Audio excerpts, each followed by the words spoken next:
بسم الله والصلاة والسلام على رسول الله صلى الله عليه وسلم. في الفيديو ده إن شاء الله هنتكلم عن ال regulation of innate immune response. دلوقتي ال innate immune system أو ال innate immune cells أو ال innate immune response دلوقتي شغلتهم زي ما قلنا إن هي defense against any microbe, defense against any pathogen, defense against any foreign substance. تمام؟ فخلاص هم شغالين على الهدف ده وعلى النقطة دي. طب دلوقتي شغلانة ال defense against any foreign molecule أو any pathogen أو any infected أو any infection. تمام، دلوقتي الشغل ده خلص وخلاص والدنيا بقت تمام وحافظنا على الجسم. لازم يكون في قصادها regulation عشان خاطر excessive من العملية دي ما يحاولش يبوظ الhost cell أو يبوظ الnormal cell. إزاي؟ قال لك دلوقتي في several regulatory mechanism عشان خاطر بعد effective defense against الpathogen دي بيكون في prevent excessive من الdefense دي عشان خاطر ما نروحش لمرحلة الtissue damage. تمام؟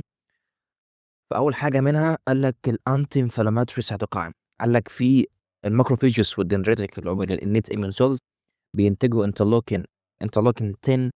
ده بيكون anti inflammatory cytokine بيinhibit أي pro inflammatory للمايكروبايسيدل وبيinhibit الactivation الماكروفيجز خاصة اللي هو class M1 classical activation pathway الخاص بالM1 بالماكروفيجز. قال لك كمان في anti inflammatory cytokine زي الانترلوكين 1 receptor antagonistic.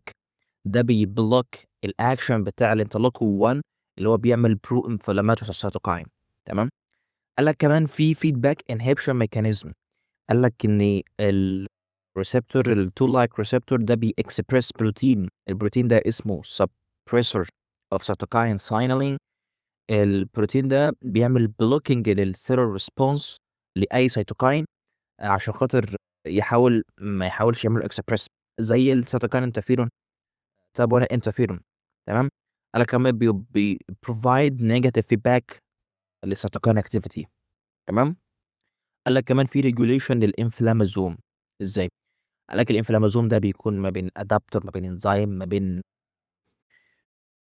ادابتور وانزيم وسنسور. تمام. فالادابتور وانزيم والسنسور ده لو عملوا بايندنج ده انا مش عاوزها. تمام.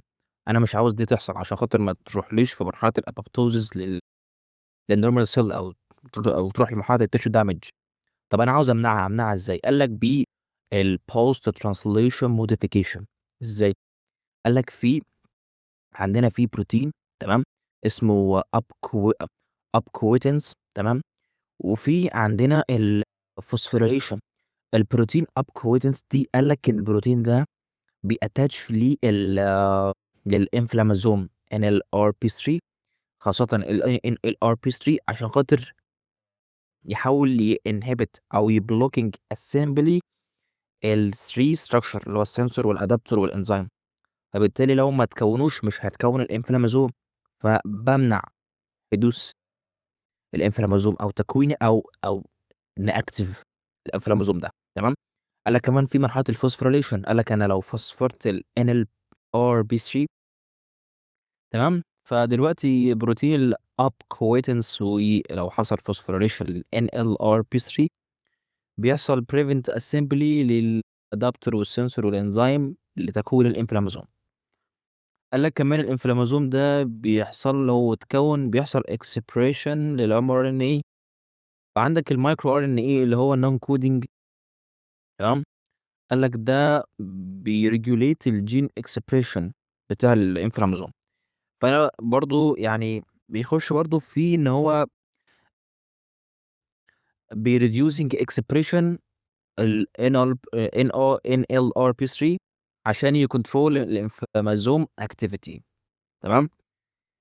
فده موضوع الفيديو النهارده الريجوليشن اوف innate immune response.